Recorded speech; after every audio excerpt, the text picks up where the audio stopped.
يا شيخة الشيخات بك عز وفخر، زهرة وفيك المدح ما يبغى دليل، عالطيب طبعك والمقام المعتبر، وفيك الكرم والجود يعدل كل ميل، ولك سمعة عطرة ولك صيت وذكر، وكفك رهاوي بالكرم ما هو بخيل، وعيالك اللي كلهم محزن ظفر، لا حل طاريهم يشرف كل جيل، لا حل طاريهم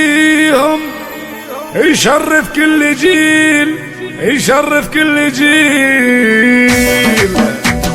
يا شيخة الشيخات بك عز وفخر، زهرة وفيك المدح ما يبغى دليل، يا شيخة الشيخات بك عز وفخر، زهرة وفيك المدح ما يبغى دليل، الطيب طبعك والمقام المعتبر، وفيك الكرم والجود يعدل كل ميل، ولك سمعة عطرة ولك صيت وذكر، وكفك رهاوي بالكرم ما هو بخيل، وعيالك اللي كلهم محزم ظفر، لحل طاريهم يشرف كل جيل، كل جيل. انس ولد شيخ على عز وفخر، حر تعلى بس ما نجمة سهل، ونجا لزومه هدته هدت صقر، وله فزعه تخلص عميل من عميل، وملك ليا طوت كما نور القمر، والشعر فوق امتانها سبي بخير، مزيونه في وصفها حر البشر، والموت في سلهامة الرمش الظليل، وهذه سمو الزين والحسن انتثر، والخد براق سراب صافي ليل، وطبة الميدان تلفح بالشعر، سبحان خالق زينها ما له مثيل. يا شيخة الشيخات بك عز وفخر، زهرة وفيك المدح ما يبغى دليل، الطيب طبعك والمقام المعتبر، وفيك الكرم والجود يعدل كل ميل، ولك سمعة عطرة ولك صيت وذكر، وكفك رهاوي بالكرم ما هو بخيل، وعيالك اللي كلهم محزم ظفر، لحل طاريهم يشرف كل جيل، كل جيل. انس ولد شيخ على عز وفخر، حر تعلى بس ما نجمة سهل، ونجا لزومه هدته هدت صقر، وله فزعه تخلص عميل من عميل، وملك ليا طلت كما نور القمر، والشعر فوق امتانها سبي بخير، مزيونه في وصفها حر البشر، والموت في سلهامة الرمش الظليل، وهذه سمو الزين والحسن انتثر، والخد براق سراب صافي ليل، وطبة الميدان تلفح بالشعر، سبحان خالق زين